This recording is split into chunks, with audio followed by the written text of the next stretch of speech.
আইনের পরিবর্তন খুবই জরুরি।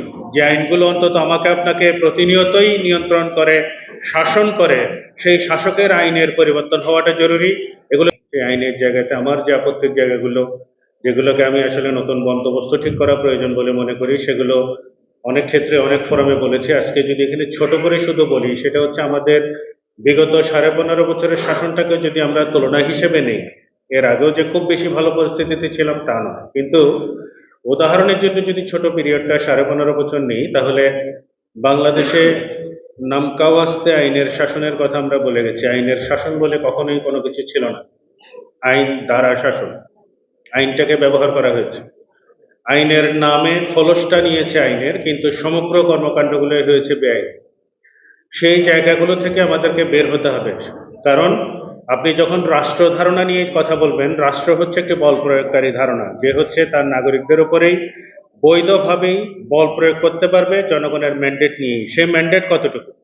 আপনি ব্রিটিশ আমল থেকে শুরু করে পাকিস্তান পিরিয়ডের অনেকগুলো আইনকে, আমাদের নতুন যে পরবর্তীতে সংবিধান হয়েছে 72 সালে, সেই 72 সালের সমস্ত আইনকে সংবিধানের মৌলিক অধিকারগুলোর সাথে সাংঘর্ষিক না হওয়া সাপেক্ষে সবগুলোকে আত্মীকরণ করা হয়েছে। ফলে এই যে ব্রিটিশ পিরিয়ডের সমস্ত আইন, পাকিস্তান পিরিয়ডের সমস্ত আইন, সেগুলো কিন্তু সব থেকে গেছে। ফলে এই যে পোশাকি পরিবর্তনগুলো হলেও আইনের পরিবর্তন না হলে কি হয়, সেটা কিন্তু আমরা গত 15 বছরের মধ্যে দেখেছি। কেবলমাত্র ওই আইনের কথা বলেই, পুলিশকে নিয়ে পুলিশের কাজ করছে বলেই, কাউকে না জানিয়ে না বলে কোনো ধরনের আইন অনুসরণ না করেই, মামলা ছাড়াই কিন্তু ঘর থেকে তুলে নিয়ে যেতে পেরেছে, তাদেরকে গুলি করে হত্যা করতে পেরেছে, তাদেরকে আয়নাঘরের মতো এরকম জায়গাতে আটকে রাখতে পেরেছে, অর্থাৎ কনসেন্ট্রেশন ক্যাম্পের মতো করে তাদেরকে রীতিমতো টর্চার সেলগুলোতে আটকে রেখে, অধিকাংশকে আমরা ফেরত পাইনি বা পাবো কিনা সে নিয়েও কিন্তু সন্দেহ আছে। ধারণা করা হচ্ছে অধিকাংশকেই তারা হয়তো মেরে ফেলেছে। এই যে পুরো ঘটনাটা ঘটেছে, এখানে কিন্তু আইন কখনোই প্রতিবন্ধকতা তৈরি করতে পারেনি। আইন কিন্তু সাধারণ নাগরিকদের কোনোভাবেই নিরাপত্তা কিন্তু দিতে পারেনি।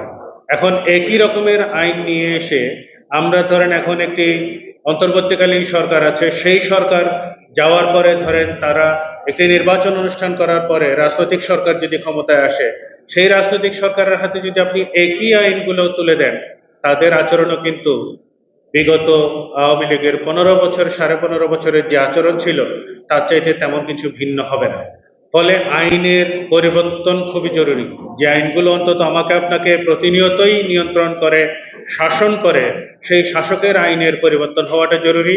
এগুলো দীর্ঘমেয়াদী পরিকল্পনা, কিন্তু এই পরিকল্পনা আমি নতুন বাংলাদেশের বন্দোবস্তের মধ্যে দেখতে চাই, যে এই পুরাতন আইনগুলো ধীরে ধীরে বিদায় হচ্ছে এবং এখানে নাগরিকদের সুরক্ষার জায়গাটাকে প্রাধান্য দিয়ে আপনার নতুন আইনগুলো আসবে, যে আইনগুলো আসলে আমাদের নিজেদের আমরা বলি হচ্ছে আমাদের গণপ্রতিনিধিত্ব অধ্যাদেশ যেটা আছে 1972 সনের, সেটাতে বলছে যে বাংলাদেশ কনস্টিটিউশন অনুযায়ী এই গণপ্রতিনিধিত্ব অধ্যাদেশের মাধ্যমে নাগরিকরা তাদের প্রতিনিধি নির্বাচন করে এবং সেই প্রতিনিধিরা তাদের ক্ষমতা চর্চা করে, অর্থাৎ জনগণের ক্ষমতাটাই প্রতিনিধিরা কেবলমাত্র চর্চা করছে।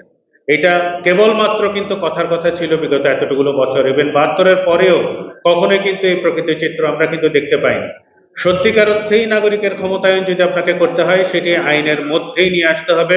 কেবলমাত্র সংবিধানে বলে দেওয়ার মাধ্যমে যে সকল ক্ষমতার মালিক জনগণ, সেই ক্ষমতা কিন্তু কখনোই বাস্তবে প্রয়োগ হয় না। ফলে আমার কৃষকের প্রতি আমার মনোভাব কিরকম, আমার শ্রমিকদের প্রতি আমি তাদেরকে আসলে কিভাবে দেখছি, শ্রমিকদের আইনটাকে আমি কিভাবে নতুন করে ভাবছি, আমার বন্দোবস্তে শ্রমিকদের অবস্থান কোথায়। আমরা কথায় কথায় এলিটের জায়গা থেকে, এক ধরনের বড়লোকি চিন্তার জায়গা থেকে বলি যে শহরের রিক্সা চলবে না। রিক্সা না চললে রিক্সা চালক যিনি আছেন তাকে আমি পুনর্বাসনের চিন্তা কি করেছি। আমাদের নতুন বন্দোবস্তের মধ্যে সেই জায়গাগুলোকে থাকতে হবে। শ্রমজীবী মানুষগুলোকে আমি অ্যাকোমোডেট করছি কিভাবে, আমার সমাজের মধ্যে তাকে আত্মীকরণ করছি কিভাবে, সম্মানের সাথে বসবাস করার জন্য কি সুযোগ আমি তাকে তৈরি করে দিচ্ছি, তার জীবনমান উন্নয়নের জন্য কি ব্যবস্থা নিচ্ছি।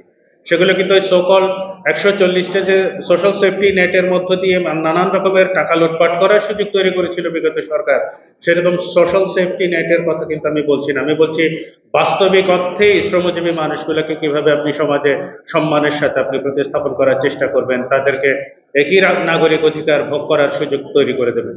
এখানে আমরা যে কথাটা একটু আগে আমি বললাম যে আইনের শাসন ছিল না, আইন দ্বারা শাসন ছিল। আইনের শাসনে সমতা থাকবে, আইনের শাসনে সামাজিক মর্যাদা থাকবে, সাম্য থাকবে। এই বিষয়গুলো আমাদের মুক্তিযুদ্ধের চেতনার কথা আমরা বলি। আমাদের সমস্ত আইনের মধ্যেই এই প্রতিফলনগুলো আমাদের দেখতে হবে। তাহলেই কেবলমাত্র আমরা ভবিষ্যতে কোনো ধরনের এই রকমের অভ্যুত্থান করে 15.5 বছর ক্ষমতায় থাকার পর কোনো রাষ্ট্রপ্রধানকে দেশ থেকে পালিয়ে যাওয়ার মতো ঘটনার পুনরাবৃত্তি অন্তত দেখতে হবে না।